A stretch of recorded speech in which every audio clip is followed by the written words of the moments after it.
નમસ્કાર, મારું નામ છે પ્રજાપતિ રાજુભાઈ માલવણિયા, રાજકોટ ભગવતીપરા સુખસાગર સોસાયટી શેરી નંબર 2. આપણે લગભગ 7 વર્ષથી ઇકો ફ્રેન્ડલી ગણપતિ બનાવી છીએ. 7 વર્ષ આપણે થઈ ગયા છે ઇકો ફ્રેન્ડલી ગણપતિને, અને અત્યારે બજારની અંદર વધારે પડતા ભક્તો ઇકો ફ્રેન્ડલી ગણપતિ લઈ જાય છે. કારણ કે ઇકો ફ્રેન્ડલી ગણપતિ રહ્યા એ લગભગ તમારે 15 મિનિટની અંદર વિસર્જન થઈ જાય છે.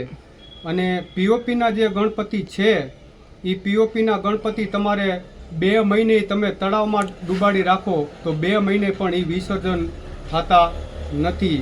એટલે વધારે ભક્તો ઇકો ફ્રેન્ડલી ગણપતિ જ લઈ જાય છે. ગણપતિ પ્રદૂષણ એટલે બહુ પ્રદૂષણ કરે, કારણ કે જળમાં તમે પધરાવો તો એ જળ તમારા ઘરમાં જ પાછું આવે, ડેમમાં પધરાવો તો એ તમારા ઘરમાં જ પાછું આવે, અને એ વધારે પણ પ્રદૂષણ કરે છે. અને માટીના ગણપતિ કોઈ પણ પ્રકારનું પ્રદૂષણ કરતા નથી. એ ઘરે જ તમે બકડિયાની અંદર કે ટબની અંદર તમે બાપાને બેસાડી દો, અને બાપાને બેસાડીને તમે માથે પાણી રેડી દો, અહીં લગીનું પાણી રેડી દો, એટલે બાપા ઓટોમેટિક વિસર્જન થઈ જાય છે ગણપતિ બાપાનું.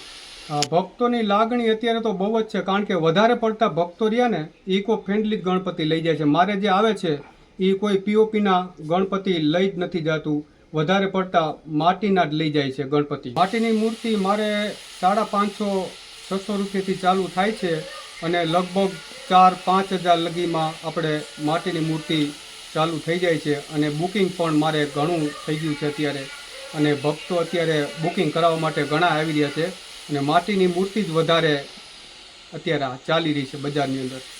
મેં 350 મૂર્તિ સેલ કરી હતી, અને આ વખતે 450 જેવી મૂર્તિ બનાવી છે. હું 2 સ્ટોલ કરી રહ્યો છું, 2 જગ્યાએ 250-200 એ રીતે ગોઠવી દઉં છું. એટલે બધી મૂર્તિ લગભગ મારે માટીની છે, એટલે એમાં કોઈ પ્રશ્ન જ નથી. બધી મૂર્તિ મારે વહી જ જાય છે, રહેતી જ નથી એકે.